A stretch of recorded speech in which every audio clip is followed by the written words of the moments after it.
সুপ্রিয় দর্শক, স্বাগত জানাচ্ছি আজকের সম্পাদকীয়তে। আমি জিন্নাতারা যশোয়া। জুলাই সনদ বাস্তবায়ন পদ্ধতি নিয়ে জট খুলেনি ঐকমত্য কমিশনের আজকের বৈঠকেও। সনদে উল্লেখিত সাংবিধানিক বিষয়গুলো বাস্তবায়ন হবে কিভাবে, গণভোট, পিআর পদ্ধতিতে নির্বাচন, কোনো বিষয়ে এক হতে পারেনি ৩০টি দল। পিআর পদ্ধতির সমাধান খুঁজতে শেষ পর্যন্ত কিছু রাজনৈতিক দল রাস্তায় নামছে। এমন অনেকের মধ্যে ফেব্রুয়ারিতে নির্বাচনের নিশ্চয়তা কি, জুলাই সনদ বাস্তবায়ন প্রক্রিয়া সহ সাম্প্রতিক রাজনীতি নিয়ে আজকের সম্পাদকীয় ঐকমত্য কি অধরাই থাকবে? আর এই সব নিয়ে কথা বলতে আমাদের সঙ্গে স্টুডিওতে উপস্থিত আছেন রাজেকুজ্জামান রতন, সহ সাধারণ সম্পাদক বাসদ, এবং আর উপস্থিত আছেন গোলাম মাওলা রনি, সাবেক সংসদ সদস্য। দর্শক, আপনারাও এই আলোচনায় অংশ নিতে পারেন। এজন্য আপনাদের ফোন করতে হবে টেলিভিশনে দেখানো নম্বরে, ছাড়া ফেসবুকের মাধ্যমেও আপনাদের মন্তব্য পাঠাতে পারেন। আলোচনা শুরুর আগে জেনে নেব এখনকার প্রধান শিরোনামগুলো।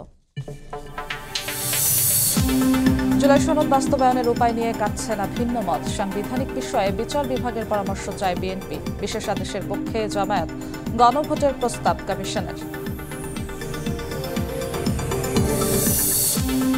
জুলাই হত্যায় জড়িত সব বাহিনীর সদস্যের বিচার চান নাহিদ ইসলাম। শেখ হাসিনার বিরুদ্ধে সাক্ষ্য বৃহস্পতিবার পর্যন্ত মুলতবি। আমার দেশ সম্পাদকের জেরা সম্পন্ন।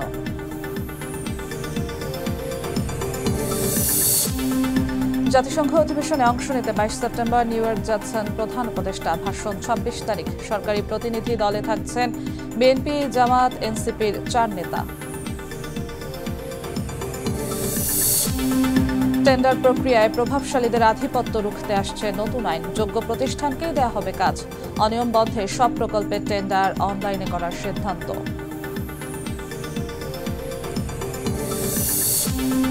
দাবি আদায়ে দিনভর পলিটেকনিক শিক্ষার্থীদের বিক্ষোভ। রাজধানী সহ বিভিন্ন জেলায় সড়ক ও রেলপথ অবরোধ। কমিটির সুপারিশ পর্যন্ত ধৈর্য ধরার আহ্বান উপদেষ্টার।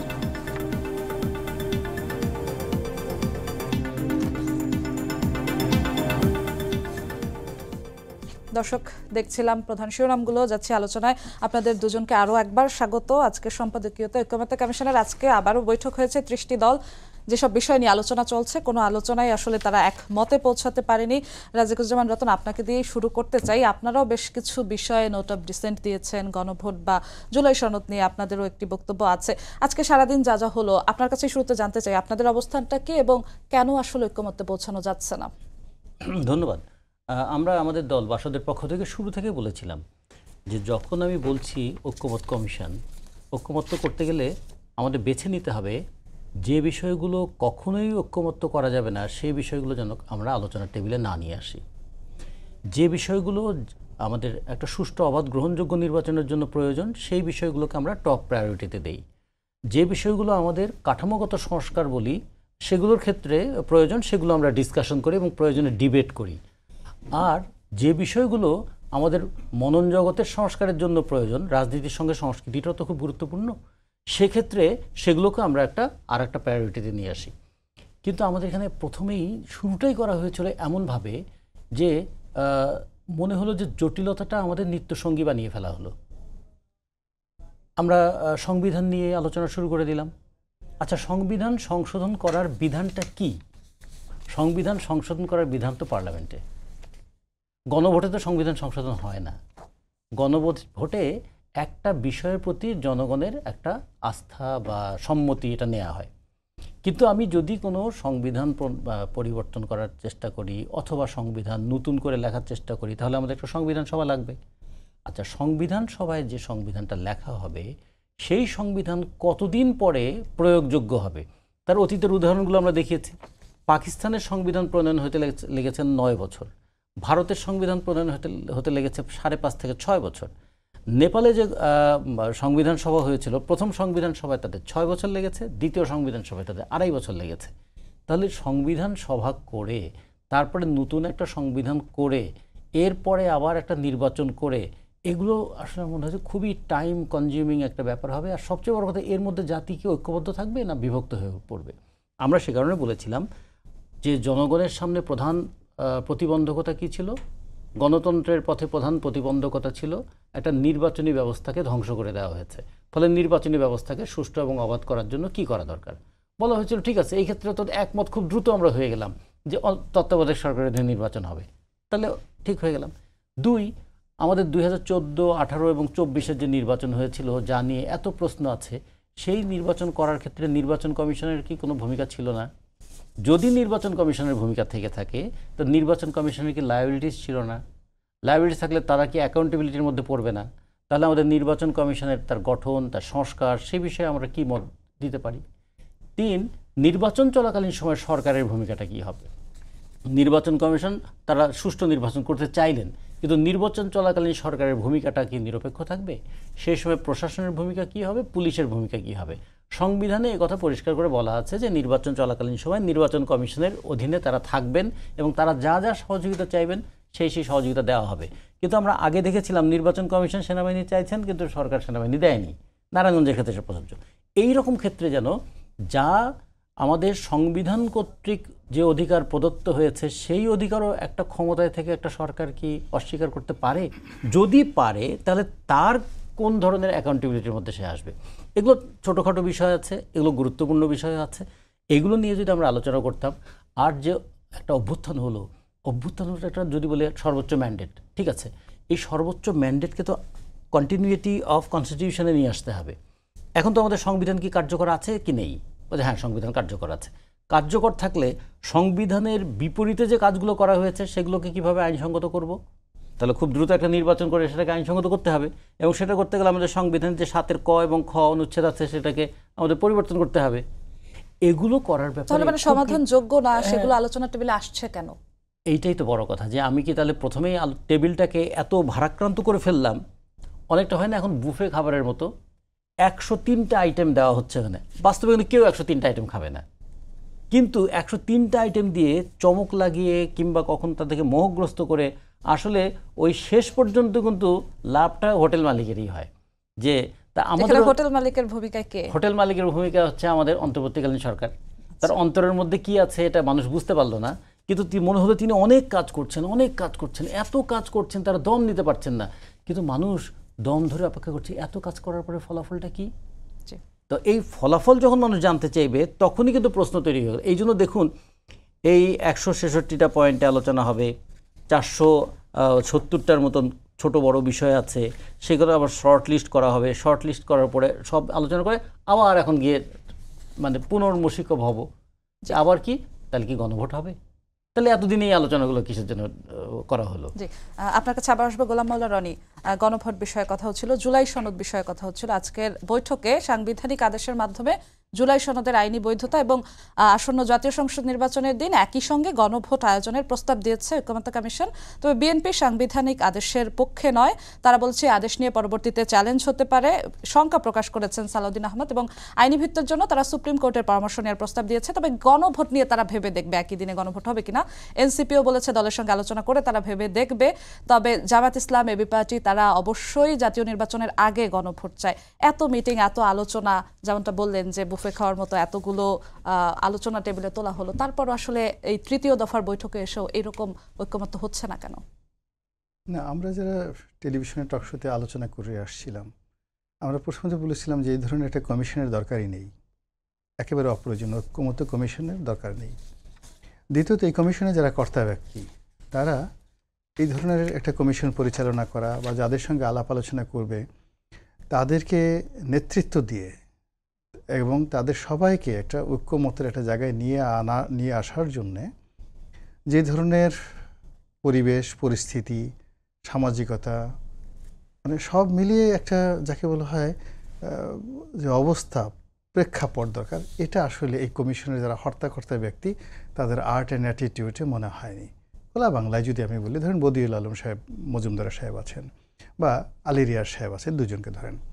এখন আপনার কী মনে হয় সালাউদ্দিন সাহেব, জামাতের আমির, তারপরে শেষে অন্যান্য যারা রাজনৈতিক নেতৃবৃন্দ রয়েছেন, ইভেন বাসাদের খালিকুজ্জামান সাহেব থেকে শুরু করে এই সমস্ত লোকের উপর ডমিনেট করে তাদেরকে ঐক্যমতে বসাবেন, তারা কি সেই ধরনের সামাজিক রাজনৈতিক কোনো অবস্থাতে কখনো ছিলেন বা এখনও আছেন? হবে না। মূল ব্যাপার হলো যে আপনি একটা বড় গাড়ি টানবেন, সেই গাড়ি টানার জন্য তো আপনার সেই ধরনের একটা ইঞ্জিন লাগবে। এখানে ইঞ্জিনটা হলো কি, পিছনে একটা অনেকগুলো রেলগাড়ির সামনে একটা নসিমন ভটবডি টাইপের একটা মেশিন দিয়ে বলছেন টানো, চট্টগ্রামে চলো, আপনার গাড়ি যাবে না।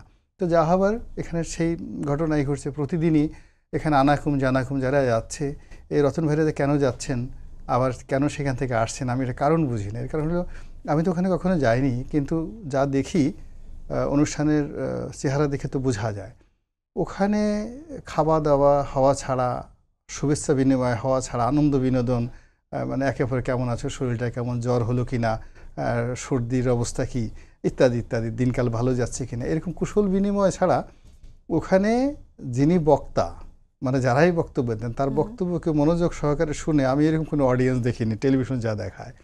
এখন সেটা আলী রিয়াজ সাহেবই দেন আর রতন সাহেবই দেন, বা কিংবা মাহমুদুর রহমান মান্না সাহেব দেন, কিংবা সালাউদ্দিন সাহেব দেন, মানে একজন একটা বক্তব্য দিচ্ছেন আর বাকিরা সবাই খুব মনোযোগ সহকারে শুনছেন এবং মনে করছেন এটা খুবই গুরুত্বপূর্ণ জাতির জন্য। এরকম কোনো দৃশ্য আমি এখন পর্যন্ত দেখিনি। ফলে কি হলো, ওখানের যে পুরো সময়টা এই যে এ যাবৎকালে আমাদের দেশে তাহলে রাজনৈতিক দলগুলো যাচ্ছে কেন?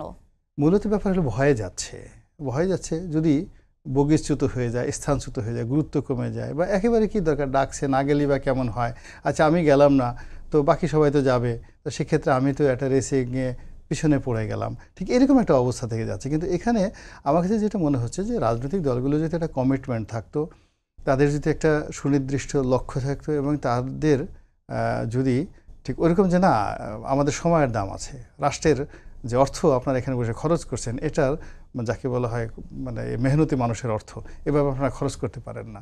তো এইভাবে যদি রাজনীতিবিদরা তাদেরকে প্রশ্ন করতেন তাহলে তারাও এই ধরনের বারবার মিটিং করতে সাহস পেত না, রাজনীতিবিদরাও যেতেন না। এনিওয়ে, এটা একটা টাইম পাস। এই টাইম পাসের ফলে কি হলো, প্রথম থেকে যেটা বলে আসছিলাম যে এখানে কিছুই হবে না, বোগাসবো, যা হবার তাই হচ্ছে। প্রতিদিন শুধুমাত্র আপনি দেখেন নিত্য নতুন কথা, একটার পর একটা সমস্যা বের হচ্ছে। এই আশার আলো সব এক হয়ে যাচ্ছে, আবার কখনো এনসিপি বিএনপি এক হয়ে যাচ্ছে, কখনো জামাত এক হয়ে যাচ্ছে, আবার কখনো দেখা যাচ্ছে জামাত এবি পার্টি, মনে হয় যে না জানি তাদের কত শত্রুতা। আজকে এবি পার্টি একেবারে লাভ দিয়ে জামাতের উপর পড়বে এবং জামাতকে দেখাই দেবে আমরা অনেক বড়। আবার তারপরের দিন জামাত দেখা গেল যে বিএনপির উপর সে আধিপত্য দেখাবে, যে কিসের বিএনপি, আমরাই এখন বাংলাদেশ ডমিনেট করি, we are the super power, আমরা ডাকসুতে জিততেছি, জাকসুতে জিতেছি, আমাদের ক্ষমতার সাথে কোনো ক্ষমতা আছে নাকি। কিন্তু আলটিমেটলি কোনোটাই কোনো কিছু হচ্ছে না, শুধুমাত্র তর্জন এবং গর্জন ছাড়া অন্য কোনো কিছু হচ্ছে না। এখানে মূল কারণটা হলো আপনি গিয়ে দেখুন যে আপনি এই যে নেপাল এত বড় একটা বিপ্লব হলো, আমাদের মতোই তো একটা বিপ্লব হলো, এবং ওখানে কাঠমান্ডুতে যে ক্ষয়ক্ষতি ঢাকার চেয়ে কোনো অংশে কম হয়নি। ওখানে হোটেল হিলটনের মতো একটা বড় একটা বিশাল 5 স্টার চেইন হোটেল সেখানে পুড়িয়ে দেওয়া হলো, আর ঢাকাতে ওই কাজ কিন্তু করা হয়নি। তো তারপরেও সেখানে যিনি প্রধানমন্ত্রী হলেন, তত্ত্বাবধায়ক প্রধানমন্ত্রী, তার একটা স্পষ্ট কথা যে 6 মাসের মধ্যে নির্বাচন দেওয়া হবে, তারিখ বলে দিলেন। এরপর যাকে বলা হয় যে বিবিসির এক সাংবাদিক তার প্রশ্ন করলেন যে এখানে তো রাজনৈতিক দলগুলোর ভিতরে মতদ্বৈততা রয়েছে, তা আপনি কি তাদের কথা শুনবেন না? বলে নো, আই ডোন্ট কেয়ার। এখানে সংবিধান অনুযায়ী আমার দায়িত্ব হলো নির্বাচন দেওয়ার, আমি নির্বাচনটা দিয়ে এখান থেকে সোজা চলে যাব। আর রাজনৈতিক দলগুলো এখানে কে এলো না এলো, কে মতদ্বৈততা করলো না হলো, তাদের সব কথা শোনার আমার কোনো সময়ই নেই, নাথিং। তো এখন দেখুন সে তার যে কোর্স অফ অ্যাকশনটা খুব একটা সীমিত জায়গার মধ্যে নিয়ে এসেছেন। ফলে কি হলো দেখুন, উনি আমাদের যে প্রধান উপদেষ্টা, সেই যদি আন্তর্জাতিকতা ধরেন, শিক্ষা ধরেন, বয়স ধরেন, আমাদের প্রধান উপদেষ্টা আকাশের তারকা বা চন্দ্র, সেই তুলনায় নেপালে যিনি প্রধানমন্ত্রী হয়েছেন তিনি এই পৃথিবীর একটা হ্যাজাক লাইটের মতো হতে পারেন, নট মোর দ্যান। অথচ তাকে নিয়ে সারা দুনিয়া মাতোয়ারা। আমরা প্রশংসা করছি, বাংলাদেশে আলোচনা করছি যে না তিনি খুব ভালো করছেন, ছাত্ররা গিয়ে তাকে পা ধরে কদম বসি করছেন, আর আমাদের আকাশের তারকা ছাত্রদেরকে মাথায় করে নাচতেছেন, বলছে এরাই তো আমাকে বানিয়েছেন। ডিফারেন্সটা হলো এরকম অবস্থা। তারপরে শেষে আমাদের ওই যে উপদেষ্টা এত বিশ্বনন্দিত, হোয়াইট হাউস তাকে সম্মান করে, সারা দুনিয়া তাকে সম্মান করে, এখন দেখা গেল এই গত 1 বছরে তিনি তার কর্মদ্বারে এমন অবস্থা হয়ে গেছেন, এই লন্ডনে যাচ্ছেন সেখানে গিয়ে বেজ্জিত হয়ে যাচ্ছেন, নিউ ইয়র্কে গিয়ে বেজ্জিত হয়ে যাচ্ছেন, তারপরে আবার তিনি এখন নিউ ইয়র্কে যাচ্ছেন, সমস্ত রাজনৈতিক নেতাদেরকে নিয়ে যাচ্ছেন যেন দলে বলে, হ্যাঁ মানে যদি ভালো কিছু হয় তো সবাই মিলে ভাগাভাগি করে নেওয়া যাবে, আর যদি মন্দ কিছু হয় তাহলে রাজনৈতিক দলগুলো মানে তারাও এই বিব্রত করার একটা পরিস্থিতির সৃষ্টি হবে। নিউ ইয়র্কে গেলে তো আপনি জানেন যে অহরহ এই আওয়ামী লীগের লোকজন আছে, সেখানে একটা বিরক্তিকর অবস্থার সৃষ্টি করবে। তো এখানে চিন্তা করেন যে নিউ ইয়র্কের বিমানবন্দর থেকে বেরোচ্ছেন, সেখানে মির্জা ফখরুল সাহেব আছেন, আওয়ামী লীগের লোকজন, অন্যান্য সময় তো এই বিপদে পড়তেন না। তো এইরকম দেখেন নিত্য নতুন নাটক, এর মধ্যে কোনো আন্তরিকতা নেই, কোনো প্রয়োজন নেই। এই যে 4 জন লোক কেন সেখানে যাওয়ার দরকার ছিল বলেন তো? রাজনৈতিক দলের আমার যে ক্ষুদ্র বুদ্ধি, আমি তো একটা সিঙ্গেল রিজন দেখিনি যে ডক্টর মোহাম্মদ ইউনূসের নিউ ইয়র্কের জাতিসংঘের এই যে সাধারণ অধিবেশনের যোগদান করার ভাষণ দেওয়ার 2 পয়সার মূল্য আছে, সিঙ্গেল কোনো মূল্য নাই, ওনার যাওয়ারই দরকার ছিল না। আবার উনি তো গেলেনই, সঙ্গে এক দফা বিরাট লোকজন নিয়ে গেলেন, আবার 3টি রাজনৈতিক দলের 4 জন নেতাকে নিয়ে গেলেন। এই কাজটি কোনো দরকারই ছিল না, বরং উনি নিজে এবং এই যে 4 জন লোক তারা সবাই দলের ভিতরে বাইরে জনগণের নিউ ইয়র্কে এমন দেখবেন যে বিশ্রী অবস্থার সৃষ্টি হবে। এই যে আজকে আমি এখানে বললাম 22শে সেপ্টেম্বর যাবেন, তো ওনাদের নিউ ইয়র্কে থাকা এবং ফিরে আসা পর্যন্ত দেখবেন যে কি বিশ্রী সব ঘটনাগুলো একটার পর এক ঘটে, হাস্যকর ঘটনাগুলো ঘটতে থাকবে একটার পর একটা। আপনার কাছে ফিরবো, আবার এই বিষয়ে ফিরবো, কিন্তু তার আগে একটু যেতে চাই যে ঐক্যমত্য পৌঁছাতে পারছে না 30টি রাজনৈতিক দল বারবার বসে। ও রাজিকুজ্জামান রতন, আপনার কাছে আসতে চাই। আগামীকাল ইসলামী আন্দোলন, জামাত ইসলামী সহ ইসলামিক দলগুলো আন্দোলনে নামছে। তারা যে 5 দফার দাবির ঘোষণা দিয়েছে তার প্রথম দিনই বলা যায় আগামীকাল। এই যে ইসলামী দলগুলোর জোটবদ্ধভাবে মাঠে নামা, এই বিষয়টি আসলে কি ইঙ্গিত দেয়? মানে দেশের রাজনীতির চিত্রের পরে কি হবে? এটা হচ্ছে বার্গেনিং ইস্যু এবং প্রত্যেকে তার একটা দর কষাকষি করছেন। হ্যাঁ, তো দর কষাকষি করার জন্য তো দর বাড়ানোর জন্য জোট দরকার, এবং জোট একটু অ্যাক্টিভ না হলে কেমন দেখা যায়। ধরুন আওয়ামী লীগ তার নির্বাচনে নামতে পারছে না এবার, তাহলে নির্বাচনে প্রতিপক্ষ কে কে হবে? তো বিএনপির সঙ্গে দীর্ঘদিনের জামাতের যে সখ্য ছিল, এখন যে বিএনপির সঙ্গে জামাতের একটা সেপারেশন হয়েছে, তাহলে এখন জামাতকে মোকাবেলা করতে হবে বিএনপিকে। তো জামাত বিএনপির সঙ্গে মোকাবেলা করলে জামাত এদিকে জাকসুতে জিতে, কিংবা আরও কয়েকটা বিশ্ববিদ্যালয় হয়তো তারা জিতবে, কারণ গত 15 বছর তারা খুব বেশি ক্ষয়ক্ষতির সম্মুখীন হয়নি, যেটা আবার বিএনপিকে হতে হয়েছে। ফলে তারা তাদের সংগঠনটা গোছানো আছে, কিংবা সংগঠনের শক্তিও আছে, তাদের আর্থিক ভিত্তিও আছে, অথবা তাদের সমর্থনও আছে। সব মিলে জামাতে তো বিশ্ববিদ্যালয়গুলো জিতে তার একটা তো গমক আছে। এই গমকটা ভোটের মাঠে দেখাতে গেলে তাকে তো তার আয়োজনটা করতে হবে, তাহলে তো আবার মুশকিল হয়ে যাবে। কারণ বাংলাদেশে ডাকসু নির্বাচন, ছাত্র সংসদ নির্বাচন, কিন্তু এর একটা রাজনৈতিক তাৎপর্য আছে। আবার উল্টা দিক থেকে দেখলে ডাকসু নির্বাচন দিয়ে রাজনীতিকে খুব বেশি যে প্রভাবিত করা গেছে, অতীত কিন্তু তা বলে না।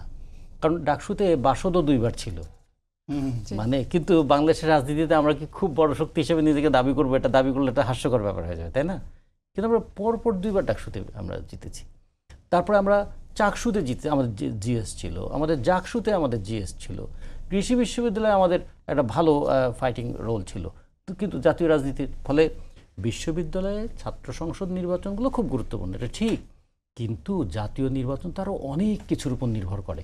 কিন্তু এমন একটা হাইপ তুলে ফেলা হয়েছে, এইটা মানে এই আন্দোলনটা কি ডাকসু জাকসু জেতার হাইপ না, ডাকসু জাকসুর ইমেজটাকে যেন ধূলিসাৎ হয়ে না যায়, এই জন্য এখন ইমেজ রক্ষারও হাইপ হতে পারে, চেষ্টা হতে পারে, যে মানুষ মনে করে তাহলে তো অনেক বড় শক্তি, কিন্তু এই শক্তির নির্বাচনে কি করবে। কিন্তু ইতিমধ্যে আপনারা দেখেছেন, প্রথমে 8টা দল মিলে তারা একসঙ্গে কাজ করবে বলেছিল, পরে দেখা গেল না, একসঙ্গে কাজ করা যাচ্ছে না। এর মধ্যে এনসিপি আবার বলল যে প্রক্সি দেওয়ার রাজনীতি করাটা ঠিক হবে না। তো এই প্রক্সি দিয়ে তো রাজনীতি এস্টাবলিশ করা যাবে না। ফলে আমার মনে হয় যে কালকে পরশু এই ধরনের আরও অনেক ঘটনা ঘটবে। আমরা প্রত্যেকটা রাজনৈতিক দলেই, আমি কোনো রাজনৈতিক দলকে ছোট বড় বলছি না, প্রত্যেক রাজনৈতিক দল তো তার মতো করে কিছু অ্যাকশন নেবে। যেমন ধরুন দেশের সামনে এখন সমস্যাগুলো কী, সেই সমস্যাগুলোকেও তো অ্যাড্রেস করা দরকার। ছোট্ট 3টা জিনিস বলি, যেটা রনি ভাই খুব চমৎকার দুটো অ্যাড্রেস করেছেন। একটা নেপালের কথা। নেপালের কিন্তু যিনি দায়িত্বে আসলেন তিনি জানেন, she knows what are duty, what are the limit, and how she maintain her dignity. আমাদের সে কারণে তিনি বললেন আমি কিন্তু 6 মাস পরে থাকবো না, আমি এর মধ্যে আমার ডেট ডিক্লেয়ার করে দিলাম। আচ্ছা, শ্রীলঙ্কা তার আগে একটা ঘটনা ঘটেছে। শ্রীলঙ্কা তারা কি বলেছে যে দেখুন, নির্বাচন হওয়ার আগেই তারা ব্যাংক ব্যবস্থা যে দেউলিয়া হয়ে গিয়েছিল সেটাকে কিভাবে রিকভার করা যায় সেটা করে তারা গোটা দুনিয়ার সামনে দেখিয়ে দিয়েছে যে দুর্নীতিগ্রস্ত এবং দেউলিয়া হয়ে যাওয়া একটা দেশকে আমরা কিভাবে টেনে দাঁড় করালাম। বাংলাদেশের ঋণ পর্যন্ত তারা শোধ করে দিয়েছে, দিয়ে তারা বলছে 2028 সালের মধ্যে তারা বড় বড় ঋণগুলো শোধ করে দেবে। আচ্ছা, আমরা কিন্তু আবার নতুন নতুন ঋণের জালে আটকা পড়ছে। আমাদের কিন্তু অনেক বড় বড় মানে জ্ঞানীগুণী মানুষ আছেন, তারপর পারলাম না কেন। তারপরে যে ঘটনাটা খুব গুরুত্বপূর্ণ, শ্রীলঙ্কার এই গত 2 বছর যিনি প্রধানমন্ত্রীর দায়িত্ব পালন করেছেন, ক্রুশিয়াল মোমেন্টে তাকে তারা বিচারের আওতায় নিয়ে এসছে, কারণ তিনি দেশের বাইরে যে ভ্রমণ করতে গিয়েছিলেন ভ্রমণ করতে গিয়ে রাষ্ট্রের টাকায় ভ্রমণ করতে গিয়ে একটা ছোট্ট ব্যক্তিগত ট্রিপ দিয়েছিলেন। তার জন্য নাকি রাষ্ট্রের ৮০ কোটি রুপি খরচ হয়েছে। এই যে তিনি রাষ্ট্রের ৮০ কোটি রুপি খরচ করতে পারেন না, শ্রীলঙ্কার ৮০ কোটি রুপি মানে কত? বাংলাদেশি টাকায় এটা ৩০ কোটিও হবে না। হ্যাঁ, তো এই ৩০ কোটি টাকাও হবে না। এটার জন্য তাকে কিন্তু এখন জেলে যেতে হয়েছে। আর একটু আগে রনি ভাই বললেন যে আমাদের এখানে সাঙ্গপাঙ্গ নিয়ে গিয়ে কিংবা কখনো কখনো ভাবমূর্তি রক্ষা অথবা প্রতিরক্ষা দেয়াল শক্তিশালী করা অথবা বিরোধীদের আঘাত মোকাবেলা করার জন্য ইয়ে করা অথবা দুর্নাম শেয়ার করার জন্য লোক নিয়ে যাওয়া, এটার যে খরচ, এই খরচটা কে দেবে? পৃথিবীতে অনেকগুলো দেশ আছে যাদের কাছ থেকে আমার ঋণ নেই, যাদের কাছ থেকে পরামর্শ নেই। তার মধ্যে যেমন নরওয়ে আছে, সুইডেন আছে, সুইজারল্যান্ড আছে, ইভেন জাপানও আছে। তাদের দেশেরও বোধ হয় যারা প্রধান তারা জাতিসংঘে গেলে এত বড় লটবহর নিয়ে যান না। ফলে আমাদের টাকা কম থাকতে পারে, শান শকত কম নাই, কিংবা আমাদের সামর্থ্য কম থাকতে পারে, কিন্তু অপচয় করার ক্ষমতা কম নাই। এইরকম একটা দৃষ্টান্ত আগের সরকার দেখিয়েছিল।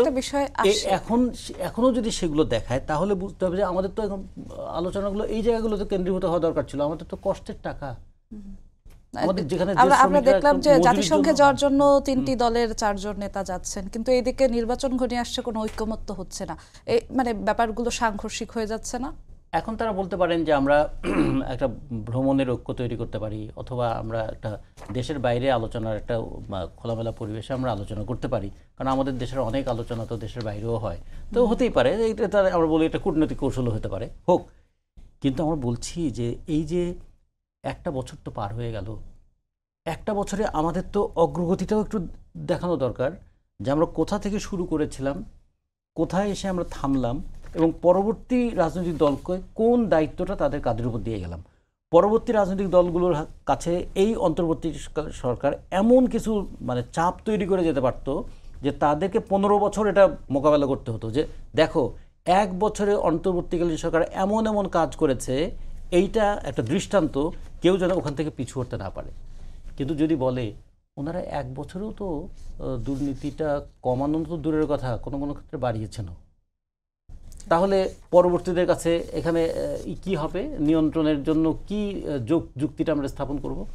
এই 1 বছরের মধ্যে এই লাস্ট কোয়ার্টারে, লাস্ট 3 মাসে নতুন কোটিপতি বেড়েছে 6,000।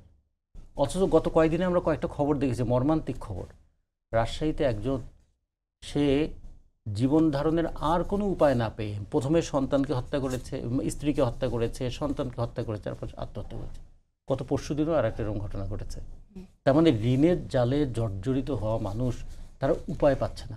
হাজার হাজার শ্রমিকরা কারখানা বন্ধ হয়ে যাওয়ার কারণে বেকার হয়ে আছে, অথবা কারখানা মালিকরা নাকি পালিয়ে গেছে, সেই কারণে মজুরি পাচ্ছে না, বন্ধ হয়ে আছে। আর সেই সময় আমরা রাষ্ট্রীয় টাকাটাকে কিভাবে অপচয় করছি অথবা দেশের কোটিপতি বাড়াচ্ছি, এগুলোরও কি প্রশ্ন আসবে না? যেমন একজন ঐক্যমত্য কমিশনে একটা বড় দলের নেতা তিনি বলেছেন, আমরা হয়তো ঐক্যমত স্থাপন করব, কিন্তু এই বাংলাদেশে এমন কেউ হয়তো থাকবে, তিনি যদি কখনো কোর্টে একটা জিনিস প্রশ্ন করেন কিংবা কোর্টে একটা মামলা করেন যে অন্তর্বর্তীকালীন সরকারের সময় এই এই কাজগুলো হয়েছিল, তখন তার জবাব কি আপনাদেরকে দিতে হবে না? ফলে এটাও কিন্তু একটু বিবেচনা করতে হবে। ফলে যারা ক্ষমতায় আছেন, ক্ষমতা কিন্তু শুধু প্রদর্শন করার জন্য না, ক্ষমতা দায়িত্ব নেওয়ার জন্য। আপনার কাছে আবার আসবো, গোলাম মাওলা রানী, আপনার কাছে আসতে চাচ্ছি। রাজপথের কথাই শুরু করেছিলাম, সেখানে রাজপথে পিয়ার আদায় করা যাবে না, আলোচনার টেবিলে আসতে হবে। আলোচনার টেবিল রেখে রাজপথে যাওয়ার স্ববিরোধিতা, এই কথাগুলো বলেছেন বিএনপি নেতা সালাউদ্দিন আহমদ। এবং আমির খসরু মাহমুদ চৌধুরী বলেছেন, এখন আন্দোলনের অর্থ হচ্ছে আলোচনার টেবিলকে অসম্মান করা। আলোচনার টেবিলে তো অনেক দিন ধরেই আছে, অনেক মাস ধরে আছে, আমরা সেই বিষয়টাই বলছিলাম। তাহলে আসলে বিএনপি আর কোন আলোচনার টেবিলের কথা বলছে, যে এই আলোচনার টেবিলে গেলে আসলে এই পিয়ার পদ্ধতির সমাধান হতে পারে? এখন আসলে সালাউদ্দিন সাহেব বা বিএনপির যারা শীর্ষ নেতৃবৃন্দ, তাদের উচিত জামাতের আমির সাহেবের বাসায় তশরিফ নেয়া এবং তার কাছে কি বলবো, যথাযথ বিনয়, ভদ্রতা, নম্রতা সহকারে নিবেদন পেশ করা, হুজুর আমাদের মধ্যে একটা সময় খুব বন্ধুত্ব ছিল, এমন দিন কি ছিল না যে যখন আমরা একসাথে চলতাম, আপনাদের 2 জন লোক আমাদের মন্ত্রী ছিল, আপনাদের জন্য কত স্যাক্রিফাইস করেছি, আজ 2006 থেকে আজ অবধি কষ্ট করতে করতে আমাদের শির দ্বারা ব্যথা করছে, এত বেদনা, এত কষ্ট, মামলা মোকদ্দমা আমরা একেবারে জীর্ণ শীর্ণ হয়ে দেয়ালে পিঠ থেকে গেছে। আর আপনারা আওয়ামী লীগের সঙ্গে খাতির করে দিনে রাতে মিলে মিশে কত সুন্দর ছিলেন। এখন এই পরিবর্তিত পরিস্থিতিতে আপনাদের যদি আমাদের প্রতি মায়া না হয়, দয়া না হয়, তা কিয়ামতের দিন আল্লাহর কাছে আপনারা কী জবাব দিবেন? কাজী আসুন পিআর টিআর ভুলে গিয়ে একটা সাধারণ নির্বাচন করি, এইভাবে তাদের আসলে আত্মসমর্পণ করতে হবে। আদারওয়াইজ এখন ওই মানে জামাতকে থ্রেট দিয়ে বা জামাতের একটা কাউন্টার আন্দোলন করে বিএনপি জামাতকে তার দাবি থেকে বিচ্যুত করবে, ওই পর্যায়ে জামাত এখন আর নেই। অথচ এটা যদি যে কথাগুলো এখন তারা বলতে চাচ্ছে, এই কথাগুলো যদি তারা 2024 সনের সেই সেপ্টেম্বর মাসে বলতে পারতো, এবং আমাদের মতো ক্ষুদ্র বুদ্ধির মানুষ আমরা 2025 সনের সেপ্টেম্বরে এখন যা কিছু হচ্ছে, আমরা লেখা দ্বারা, আমাদের বক্তব্য দ্বারা 2024 সনের সেপ্টেম্বর মাসে আমরা বলেছিলাম এইরকম ঘটনাই ঘটবে আগামীতে। তো তখন যদি বিএনপি বলতো যে না, 2024 সনের ডিসেম্বর মাসে নির্বাচন হতে হবে এবং সাধারণ পদ্ধতিতে নির্বাচন হবে এবং যারা ক্ষমতায় আসবে তারাই সব কিছু করবে, এবং ওই সময়টিতে বিএনপির ওই হুমকি, ওই বক্তব্য চ্যালেঞ্জ দেওয়ার মতো কোনো শক্তি এই রাষ্ট্রে ছিল না, না মিলিটারি, না পুলিশ, না অ্যাডমিনিস্ট্রেশন, সমস্ত কিছু। যদি তারেক রহমান সাহেব ওই সময়তে আসতেন, একটা ভিন্ন ইতিহাস তৈরি হতো। কিন্তু এখন মূল ব্যাপারটা হলো যে এখন ছলে বলে কৌশলে সব মিলিয়ে মানুষের মস্তিষ্কে জামাত এমন কতগুলো বিষয় ঢুকিয়ে দিয়েছে, ফলে মানুষ কনফিউজড। আপনি কিভাবে কনফিউজড আপনি চিন্তা করুন। তাদের নায়েবে আমির, জামাতের নায়েবে আমির এখন ডক্টর মোহাম্মদ ইউনূসের সাথে সফর সঙ্গী, নিউ ইয়র্কে যাচ্ছেন 22 তারিখে। আবার তারা রাজপথে 6টি বা 7টি দল নিয়ে দাবি আদায়ের জন্য তারা আন্দোলন করছে। তাহলে এটা পরস্পর বিরোধী। আবার তারা দেখা যাচ্ছে যে এই বলছে উচ্চকক্ষে পিআর হবে, আবার বলছে না পিআর সার্কুল নির্বাচন হবে না। কয়েকদিন আগে দেখলাম যে সালাউদ্দিন সাহেব সেই জামাতকে টেক্কা দেওয়ার জন্য হাটহাজারী মাদ্রাসায় গেলেন, তারপর সেখানে গিয়ে সেই হুজুরদের সঙ্গে বসে গরুর মাংস দিয়ে, ভাত দিয়ে, ডাল দিয়ে তিনি খুব সাধারণভাবে খাবার খেলেন, এবং সবাই বিএনপি যারা লোকজন বলল, আহা, নেতা হওয়া তো এরকমই হওয়া উচিত। এইভাবে বসে একবার আসন গেড়ে বসে সাধারণ মুসল্লিদের সাথে বসে এইভাবে গরুর মাংস দিয়ে কোনো মহান নেতা ছাড়া তো এইভাবে ভাত খেতে পারে না। কিন্তু ওটার ফলাফল হয়নি, জামাত কোনো ভয় পায়নি। এরপরে চরমোনাই পীর সাহেবের সঙ্গে তাদের বিএনপির খুব খাতির হলো। তো চরমোনাই পীর সাহেব টুপি পরাই দিলেন, কোনো একজন নেতারা বোধহয় কে গেছিল, আমার এখন মনে নাই, কিন্তু তাদের টুপি আছে, চরমোনাই পীর সাহেবদের একটা বিশেষ ডিজাইনের টুপি আছে, গোল টুপি, পাতলা কাপড় দিয়ে তৈরি করা। তো ওইরকম বিএনপির যারা গেছিলেন তাদেরকে ওই টুপি পরাই দিলেন। বিএনপি তো মহা খুশি যে চরমোনাইকে পেয়ে গেল। আও মাই গড, কয়েকদিন পরে দেখা গেল তারা দুই ভাই পান ঠান খেয়ে জামাতের সাথে মিশে গেছে। মিশে যাওয়ার পরে এরপরে আবার সালাউদ্দিন সাহেব চরমোনাই পীর সাহেবের সাথে দেখা করতে গেলেন, মোটামুটি একটা কথাবার্তা হলো। আবার কয়েকদিন পরে দেখা গেল জামাতের সাথে চলে গেছে। এরপরে তিনি রাগ করে চলে গেলেন চরমোনাই পীর সাহেবের যে উল্টো কাউন্টার ওই এলাকাতে আছে শর্ষিনার পীর সাহেব, সেখানকার মাদ্রাসাতে। তো এই যে ছুটাছুটি হচ্ছে কিন্তু কোনো ফলাফল আসছে না। এমনকি ছোট ছোট রাজনৈতিক দলগুলো দেখেন, আপনি এনসিপির কথা চিন্তা করেন, তারপরে এবি পার্টির কথা চিন্তা করেন, এরপরে নুরুল হক নুরুর গণ অধিকার পরিষদের কথা চিন্তা করেন, তারপর গণ অধিকার পরিষদের আরেকটা গণ অধিকার পরিষদ রয়েছে, আমজনতার পার্টি বোধহয় একটা আছে, যেখানে তারেক, ওর নাম তারেক রহমান, তারেক বলে সবাইকে। তো ওনার যে দল, সেই দল নিয়েও কিন্তু টানাটানি হচ্ছে, এবং একবার বিএনপি জোটে তারা যাচ্ছে, আবার জামাত জোটে তারা যাচ্ছে, এবং সব মিলিয়ে এই যে একটা আনপ্রেডিক্টেবল যে রাজনীতি, সেই রাজনীতিতে মূল যে শক্তি, দুটো শক্তি, অর্থাৎ জামাত এবং বিএনপি, এই তো মূল শক্তি। বাকি যারা ছোট ছোট দল তারা পিআর চাচ্ছে বলতো, এই দুটো দলকে কেন্দ্র করে তারা ঘোরাফেরা করছে। তো এই যে দুটো দল, তাদের সবচেয়ে বড় দুর্বলতা হলো তাদের নিজেদের কর্ম কাজ এবং তাদের যে কমিটমেন্ট, এর প্রতি নিজেদের আস্থা নেই। আস্থা না থাকার কারণে তারা প্রচণ্ডভাবে ছুটোছুটি করছে, এবং ছুটোছুটি করে কি করছে, পুরো রাজনীতির যে অঙ্গন, সেই রাজনীতির যে অঙ্গনে রাজনীতি অরাজনৈতিক ব্যক্তিদের দিকে ঠেলে দিচ্ছেন। এই যে দুটো পক্ষ, এই দুটো পক্ষ পরস্পরের সঙ্গে ধাক্কাধাক্কি করে তারা তাদের যে বলটা গোল করার জন্য তৃতীয় পক্ষের কাছে দিয়ে দিচ্ছেন। তো এই যে একটা অবস্থা তৈরি হয়ে গেছে, সেই অবস্থার কারণে আমরা যারা সাধারণ জনগণ, যে স্বপ্ন ছিল শেখ হাসিনার বিদায়কে ঘিরে, শেখ হাসিনা যাবেন, দেশে গণতন্ত্র প্রতিষ্ঠা হবে, শেখ হাসিনা যাবেন, অর্থনৈতিক মুক্তি হবে, শেখ হাসিনা যাবেন, আমরা আবার ঘুরে দাঁড়াবো বিশ্বের মানচিত্রে, শেখ হাসিনা যাবেন, ভারতের আধিপত্য থাকবে না, আমাদের আর ইলিশ মাছ পাঠাতে হবে না কলকাতাতে, কখনোই আমাদের দিল্লির দাসত্ব করতে হবে না। ও মাই গড, এখন দেখা যাচ্ছে যে বড় বড় প্লেনে করে আমেরিকা থেকে কি সব আসছে, এই কালো কালো বিমান ঢাকা এয়ারপোর্টে ঢুকতেছে, কক্সবাজার এয়ারপোর্টে ঢুকছে, আমরা না পারতেছি বলতে, না পারতেছি সহ্য করতে, কোনো মিডিয়া কোনো নিউজ করছে না। আমাদের জেলেদেরকে ধরে নিয়ে যাচ্ছে, শত শত জেলেদেরকে ধরে নিয়ে যাচ্ছে আরাকান আর্মির লোকজন, আমরা কিছু বলতে পারছি না। আবার এই সরকারের আমলে সেই গতবার ডক্টর ইউনূস সেই জাতিসংঘের মহাসচিবকে নিয়ে আসলেন, তো রোজার মাসে সেখানে বিশাল 2 লাখ লোকের ইফতার করলেন, তারপরে শেষে উনি নিজে টুপি পরলেন। এর আগে কিন্তু উনি কখনো টুপি পরেন নাই ডক্টর মোহাম্মদ ইউনূস, ওই রোহিঙ্গাদের মধ্যে গিয়ে টুপি পরলেন, তারপরে টুপি না, উনি এর আগে টুপি পরছিলেন মসজিদে, যে ঈদগাহে নামাজ পড়তে গিয়ে টুপি পরছিলেন, কিন্তু জেনারেলি বাইরে টুপি পরেন নাই, কিন্তু ওই দিন টুপি পরলেন। এবং ওই জাতিসংঘের যে মহাসচিব তাকে উনি পাঞ্জাবি পরিয়েছিলেন, এবং সেখানে বসে এরা বক্তব্য দিলেন যে আগামী ঈদের আগেই এরা চলে যাবে। তারপর দেখলাম আরো 2 লাখ, আরো 2 লাখ চলে আসছে, আরো 2 লাখ চলে আসছে। তো এই যে দেখেন বেদনাগুলো, কষ্টগুলো, এখন আমরা কি শুনছি ওখানে একটা খ্রিস্টান রাজ্য হতে পারে, ওখানে একটা যুদ্ধ পরিস্থিতি বিরাজ করছে, ওখানে একটা করিডর কি মানবিক করিডর দেওয়া হতে পারে, এরপরে ওখানে আমেরিকা একটা যুদ্ধ বাঁধাতে চাচ্ছে। আমরা সেন্ট মার্টিন নিয়ে যে সকল কথাবার্তা শুনছি, মানে পিলে চমকানো। বা শেখ হাসিনার জমানাতে ধরেন গুম হওয়ার একটা আতঙ্ক ছিল, কিন্তু এখন মব এত ডেঞ্জারাস হয়ে গেছে, গুমের মানে এখন মনে হচ্ছে যে এগুলো কি ওই যে বড় রাজনৈতিক দলগুলোর ঐক্যমত্য না হওয়ার কারণে এই সুযোগটা পাচ্ছে? মূলত আমি এখানে আসলে জামাত বিএনপিকে আমি দায়ী করব। তারা প্রথম থেকে যে জিনিসটা হলো কি, তারা নিজেদেরকে নো দাই সেলফ, অর্থাৎ তারা শেখ হাসিনার পতনের জন্য তাদের মানসিক প্রস্তুতি ছিল না, দুটো দলের কারোরই মানসিক প্রস্তুতি ছিল না। ফলে 5 তারিখে তারা কিংকর্তব্য বিমূঢ় চাওয়ার থেকে বেশি পেয়ে গেছে এরকম কিছু, মানে তারা এটা চাই নেই, টোটাল জিনিসটা তারা এটা চাইতেই পারি নাই, ইম্পসিবল, মানে টোটাল জিনিসগুলো হয়েছে।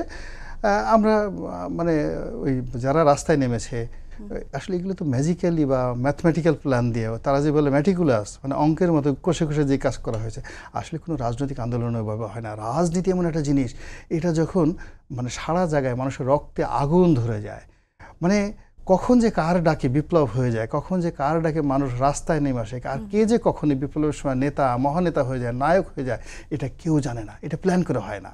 কিন্তু বাংলাদেশে হয়ে গেছে। হয়ে যাওয়ার পরে এখন সবাই বলতেছে আমি মহামানব, আমি মাস্টার প্ল্যানার, আমি যাকে বলা হয় কি যেন মাস্টার মাইন্ড। তো এই যে মাস্টার মাইন্ড নিয়ে, এটা কি মাহফুজ, এটা কি তারেক রহমান, নাকি এটা জামাতের আমির, এই 3 জনের টানাটানি করতে করতে আজ আমাদের সর্বনাশ হয়ে গেছে। জি, আপনার কাছে আবারও ফিরবো, কে মাস্টার মাইন্ড এই প্রসঙ্গেও ফিরবো। রাজিকুজ্জামান রতন, আপনার কাছে ঐক্যমত্য বিষয়ে একটু ফিরতে চাই। গণ অধিকার পরিষদের সাধারণ সম্পাদক একটি কথা বলেছেন যে সরকার নিজে সিদ্ধান্ত না দিয়ে দলগুলোর ঘাড়ে দায় চাপিয়ে দিচ্ছে, এতে বিভাজন বাড়ছে।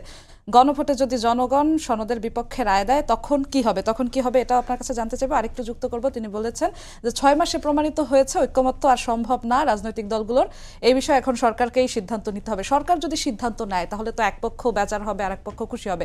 সরকারের আসলে মধ্যভাবে একটা সিদ্ধান্ত দেওয়ার কোনো সুযোগ কি আছে? আপনারা এতদিনের আলোচনায় কি বুঝলেন? একটা জিনিস ছিল যে সরকারের একটা হয়তো গোপন এজেন্ডা ছিল, আর প্রকাশ্য কিছু বক্তব্য ছিল। গোপন এজেন্ডার মধ্যে যেমন আমরা দেখছি যে চট্টগ্রাম বন্দরটা কিভাবে ডিপি ওয়ার্ল্ডকে ডিসেম্বরের মধ্যে দিয়ে দেওয়া হবে। আচ্ছা, এটা কি অন্তর্বর্তীকালীন সরকারের এজেন্ডার মধ্যে পড়ে? আচ্ছা, এখন যে মহড়া হচ্ছে, এই মহড়াগুলো একটা নির্বাচিত সরকারের সময়ও হতে পারত, কিন্তু তখন হতো কি একটা লজিক থাকতো, একটা প্রশ্ন করার জায়গা থাকতো, ট্রান্সপারেন্সি থাকতো। একটা নির্বাচিত সরকারও ভুল করে, কিন্তু ভুল করলেও নির্বাচিত সরকারের দিকে মানুষ আঙুল তুলতে পারে। এখন এই সরকারের তো এই ধরনের কাজ করার কথা ছিল না। 3 নম্বর, এই সরকার শুরুতেই এমন কিছু কাজ করলে, আবার একটু ক্লিয়ার করে বলেন যে আমেরিকান সৈন্যরা বাংলাদেশে এসে যে মহড়া দিচ্ছে। জি জি, আমেরিকান সৈন্যদের যে বিষয়টা। 3 নম্বর যদি বলি যে আমাদের ভূমিটাকে ব্যবহার করবার জন্য মানবিক করিডোর ব্যবহার করা হবে। আচ্ছা, প্রথমে মানবিক করিডোর বুঝলাম, এখন আমেরিকান সৈন্যের মহড়া। তাহলে মানবিক করিডোর এবং আমেরিকান সৈন্যের মহড়া, এখন যদি দুটো বিষয়কে ইয়ের মতো টাইলসের মতো দুটো টাইলসকে জোড়া লাগাই, তাহলে মনে হবে যে কি সেটা আবার এই ধরনের কাজে ব্যবহৃত সামরিক করিডোরে ব্যবহৃত হবে কিনা। চট্টগ্রাম বোর্ড, হ্যাঁ, এগুলো কি এই সরকারের ম্যান্ডেটের মধ্যে পড়ে? আচ্ছা, আমরা ভূমি গেলাম, তারপরে এলো কি আমাদের আকাশ কিন্তু আমরা স্টারলিংকে দিয়ে দিলাম।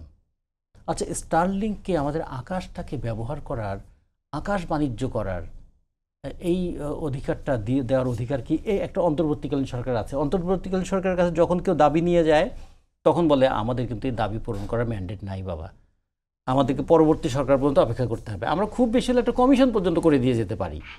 কিন্তু এই সমস্ত দিয়ে দেওয়ার ক্ষেত্রে কিন্তু কারোর সঙ্গে কথা বলছে না। এই জন্য বলছি যে কিছু গোপন এজেন্ডা থাকতে পারে, আর কিছু প্রকাশ্য বক্তব্য থাকতে পারে। প্রকাশ্য বক্তব্যে কীভাবে এনগেজ করে রাখা যায়, কত বেশি সময় এনগেজ করে রাখা যায়, তার জন্য হয়তো এমন এমন কিছু ইস্যু ছিল যাতে সবাই এনগেজ থাকে। আমার কাছে মনে হচ্ছে এই মোটিভটা আমাদের এখন প্রশ্ন করা উচিত। এটা আমরা আগে করি নাই, কিন্তু এখন আমাদেরকে এই প্রশ্নটা করতে হবে, কারণ 1 বছর পার হয়ে গেছে। আমরা পাশের দুটো দেশের উদাহরণ দেখলাম, একটা হচ্ছে শ্রীলঙ্কা আর একটা দেখলাম নেপাল। সাম্প্রতিক সময় নেপালে দেখুন তো, নেপালে অভ্যুত্থানের পরে এটা রনি ভাই ঠিকই বলেছেন যে ওখানেও কিন্তু সহিংসতা কম হয়নি, কিন্তু 3 দিনের মধ্যে নেপালের ছাত্র যুবকরা তারা বুঝেছে যে এটা বেহাত হয়ে যাচ্ছে, সাথে সাথে থেমে গেছে। আর আমাদের এখানে এগুলোকে জাস্টিফাই করা হয়েছে মব জাস্টিস নাম দিয়ে, আমাদের এখানে এগুলো জাস্টিফাই করা হয়েছে প্রেশার গ্রুপ নাম দিয়ে। তাহলে খেয়াল রাখতে হবে, নেপাল থামাতে পারলো, আমরা থামাতে পারিনি কেন? রাজনৈতিক আন্দোলন তারাও করেছে, তারা গত 17 বছরে 13-14 বার এইরকম সরকার পতন ঘটিয়ে দিয়েছে। ফলে সরকার পতন ঘটানো আমাদের চাইতে অনেক বেশি অভিজ্ঞতা তাদের আছে, তারপরেও তারা কিন্তু থামতে জানে, আমরা থামতে জানলাম না। তাহলে এই যে থামতে জানলাম না, পিছন থেকে কে প্রশ্রয় দিল অথবা সামনে থেকে কে প্রলোভন দেখালো? একজন তো বক্তৃতা করে বলেছিলেন যে আমাকে 10 লাখ টাকা দেন, বলেন কোনটা ভেঙে দিয়ে আসতে হবে, ভেঙে দিয়ে আসবো। এই কথা প্রকাশ্যে বলার পরেও, এগুলো তো বলার পরেও তাদের ব্যাপারে কোনো পদক্ষেপ নিয়েছিল? তাতে করে মনে হয় যে একটা অরাজকতাকে নিয়ন্ত্রণ করার চাইতে অরাজকতাকে চলতে দেওয়ারও একটা প্রবণতা কি ছিল? তাহলে আমি যদি একসঙ্গে 3টা জিনিসকে মিলাই, একটা হলো রাজনৈতিক সমাধান, একটা হলো অরাজকতাকে কন্টিনিউ করা, আর একটা হচ্ছে যে বিদেশিদের সঙ্গে নানা ধরনের চুক্তি করা। এই 3টা কিন্তু একটা সময়ের মধ্যে হচ্ছে, একটা টাইম ফ্রেম কি এই 1 বছরের মধ্যে হচ্ছে। এতে করে 3টা জিনিস আবার ক্ষতি হয়ে গেল আমাদের। অভ্যুত্থান মানুষের মধ্যে একটা অভূতপূর্ব জাগরণ তৈরি করেছিল। সেই মানুষ যদি হতাশ হয় তাহলে মানুষ বলবে তাহলে আর কি হলো, আর এই পরিবর্তন করে আমার কি লাভ হলো? আচ্ছা, এটা গেল হতাশ হয়ে যাওয়া মানুষের। 2, অভ্যুত্থানের সুযোগে একদল সুযোগ সন্ধানী তৈরি হয়ে গেল, যত রকমের সুযোগ নেওয়ার দরকার বা সুযোগ নিতে পেরেছে তারা সব তারা নিয়ে নিয়েছে। ফলে আমাদের যে যুবকরা বন্দুকের গুলির সামনে দাঁড়াতে ভয় পেল না, সেই যুবকদের চরিত্রের অধঃপতন আমরা দেখলাম।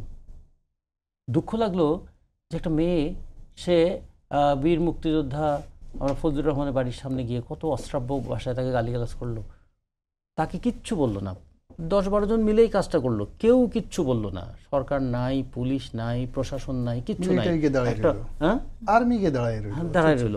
আর তারাই আবার গিয়ে উত্তরে গিয়ে যখন চাঁদাবাজিতে লিপ্ত হয়ে গেল, তাহলে মানুষের কাছে এটা কি বোঝায় যে এগুলো কি তাহলে হতে দিচ্ছি আমরা? এর মধ্যে দিয়ে যুব সমাজ সম্পর্কে, এই তরুণদের সম্পর্কে আমাদের কত হাই এস্টিম ছিল না? আমাদের সমস্ত ক্রাইসিসেতে এই যুবকরাই দাঁড়ায়, এই তরুণরাই দাঁড়ায়। তাদের চরিত্র হননের এই পরিস্থিতিটা তৈরি হলো কেমন করে? এটা তো ভবিষ্যতের জন্য কত বড় একটা যে মানে একটা জাতিগত অবনমন আমাদের ঘটে যাচ্ছে, এটা আমাদের খুব দুঃখ করার মতো। তৃতীয়ত, রাজনৈতিক দলগুলো, তারা রাজনৈতিক দায় পালন করার কথা। রাজনৈতিক দলগুলো এখন পড়ে আছে কি, এর আগে যারা ক্ষমতায় ছিল তাদের বিরোধিতা করলেই সেটা হয় মানে মুক্তিযুদ্ধ বিরোধী অথবা উন্নয়ন বিরোধী। আর এখন যদি সরকারের কোনো একটা কিছু সমালোচনা করা হয় তাহলে ফেসিবাদের দোসর। তার মানে যে ট্যাগ দেওয়ার যে সংস্কৃতি, আমি যুক্তি করার রাস্তাটা বন্ধ করে দিলাম। আপনার কথাটা আমি শুনতে পারি, শুনে যদি আমার ভালো না লাগে আমি পাল্টা যুক্তি করতে পারবো, কিন্তু আপনি কথা বললেই ফ্যাসিবাদের দোসর হয়ে যাচ্ছেন, আপনি কথা বললেই আপনি স্বৈরাচারের দোসর হয়ে যাচ্ছেন, আপনি কথা বললেই আপনি কি হয়ে যাচ্ছেন, স্বাধীনতার বিরোধী হয়ে যাচ্ছেন। কেউ স্বাধীনতা বিরোধী ট্যাগ দিয়ে মুক্তিযুদ্ধের চেতনার ব্যবসা করলো, কেউ এখন ফ্যাসিবাদের দোসর ট্যাগ দিয়ে জুলাই চেতনার ব্যবসা করছে। এটা যে আমাদের রাজনৈতিক দিক থেকে একটা অধঃপতন ঘটিয়ে দিল। এই যে 3টা জায়গায় আমি বলি বড় গ্রস মিস্টেক আমাদের কিন্তু হচ্ছে, এইটা ঠেকানোর এখন সময় এসেছে। আমরা মনে করি এটাকে কন্টিনিউ করা উচিত না। এটা ঠেকানোর যখন একটা বিষয় আসছে, তখন ফেব্রুয়ারিতে নির্বাচন, প্রধান উপদেষ্টা বা অন্য উপদেষ্টারা বলছেন যে যত যাই হয়ে যাক ফেব্রুয়ারির প্রথমে নির্বাচন হবে। এতটা অনৈক্য, আবার এই যে ইসলামী আন্দোলন থেকে শুরু করে জামাত ইসলামীদের যে এই যে আন্দোলন শুরু হয়ে যাচ্ছে, এত মতানৈক্য সবকিছু বাদ দিয়ে আসলে নির্বাচনটা নেপাল আমাদেরকে শিক্ষা দিচ্ছে। ছোট্ট দেশ আমরা কি নেপাল। শিক্ষা দিচ্ছি? না, শিক্ষা দিচ্ছে তো। আমি শিক্ষাটা না নিলে এটা তো আমার অযোগ্যতা। কিন্তু নেপাল বলল যে এটা it is not my concern, আপনারা কিভাবে ঐক্যমত হবেন কি না হবেন এটা আপনাদের ব্যাপার, আমি নির্বাচন ঘোষণা করে দিলাম, এই নির্বাচন করে আপনারা যারা নির্বাচিত হয়েছেন তারা ক্ষমতা নিয়ে দেশ পরিচালনা করুন। আমরা নিয়েছি সেই শিক্ষা, এক বছরে আমরা নেওয়া উচিত। মানে এতদিন নেয়ার ক্ষেত্রে সবাই মনে করতো কি অভ্যুত্থানের পরে সরকার আসলে বোধহয় এইভাবে শিক্ষা নেওয়া, এইভাবে ভূমিকা নেওয়া উচিত না, কারণ অভ্যুত্থানকারী সমস্ত দলগুলোকে একমতে রাখতে হবে। আমরা ঐক্যমত্য কমিশন করেছি একটা, এটা আমরা বললাম যে নেপাল তো এখানে আমাদের সামনে একটা দৃষ্টান্ত তৈরি করলো। এই দৃষ্টান্ত থেকে আমি শিক্ষা নেব কি না নেব পরের প্রশ্ন, কিন্তু একটা দৃষ্টান্ত তো হলো যে হ্যাঁ তারা বলতে পারে, আমাদেরও যেটা অন্তর্বর্তীকালীন সরকার বলতে হ্যাঁ ফেব্রুয়ারিতে নির্বাচন হচ্ছে, আপনারা প্রস্তুত হন। এখন যারা বলেন পিআর ছাড়া নির্বাচন হবে না, তারা কিন্তু 300 আসনে প্রার্থী দিয়ে বসে আছে। আবার ধরুন ইতিমধ্যেই এমন কিছু কথাবার্তা হচ্ছে, এই কথাবার্তাগুলো বলাই হচ্ছে যাতে মানুষের মধ্যে একটা যুদ্ধংদেহী মনোভাব তৈরি হয়। আপনাকে ধন্যবাদ। গোলাম মাওলা রনি, একই প্রশ্ন আপনার কাছেও আসতে চাই। এই অনৈক্যের মধ্যে ফেব্রুয়ারিতে নির্বাচন হবে, ফেব্রুয়ারিতে প্রথমেই হবে, এর নিশ্চয়তাটা আসলে কে দেবে বা কতটা নিশ্চয়তা আপনি দেখতে পান? না, একেবারে নিশ্চয়তা দেখতে পাই না, বরং যেটা হচ্ছে কি তারা যে কথাগুলো বলছেন সেটা পরস্পর বিরোধী। একবার তারা বলছেন যে নির্বাচন হবে, পৃথিবীর কোনো শক্তি নাই সে নির্বাচন ঠেকিয়ে দিতে পারে। আবার একটু পরে বলছে একটি দল চাচ্ছে যে তারা নির্বাচনটা বানচাল করে দেওয়ার চেষ্টা করছে। তো যদি যেখানে পৃথিবীর কোনো শক্তি এই নির্বাচন বানচাল করতে পারবে না, এই দৃঢ়তা আপনি একবার দেখালেন। আবার একটু পরে বললেন যে বাংলাদেশেরই একটা দল এই নির্বাচন বানচাল করার চেষ্টা করছে। তো এই দুটোর সঙ্গে তো আসলে মিলবে না, কখনই কথা মিলবে না। তারপরে আপনার একটা নির্বাচন আপনি করবেন, সুন্দর একটা নির্বাচন করবেন, ভালো কথা। এখন নির্বাচন করার জন্য তো পথে ঘাটে একটা উৎসবের আমেজ তৈরি হতে হবে। তো নর্মালি যদি ফেব্রুয়ারি মাসে নির্বাচন হয়, এই সময়টাতে পথে ঘাটে মাঠে প্রার্থীদের আনা গোনা থেকে শুরু করে মানে একটা নির্বাচনের জয়গান শুরু হয়ে যাবে। তো যেখানে বসন্ত যখনই আসে, বলতে হয় না তো বসন্ত আসছে, আপনার প্রকৃতির দিকে তাকালে ফুল ফুটছে, পাখি গান গাইছে, বাতাস প্রবাহিত হচ্ছে, মৃদুমন্দ বাতাস, আপনি বুঝতে পারবেন যে প্রকৃতিতে বসন্ত এসে গেছে। কিন্তু আপনি যদি বর্ষাকালে সারাদিন ডুগডুগি বাজাতে থাকেন, বসন্ত এলো, বসন্ত এসেছে, বসন্ত এসে, এই বসন্তের গান গাও না কেন, আহা জিয়ে বসন্তে গাও, বর্ষাকালে হবে না তো। এখন রাজনীতির পুরো বর্ষাকাল চলছে। এই রাজনীতির বর্ষাকাল পার হওয়ার পরে রাজনীতির বসন্তকাল যদি আসে, তখনই সেটা নির্বাচন হতে পারে।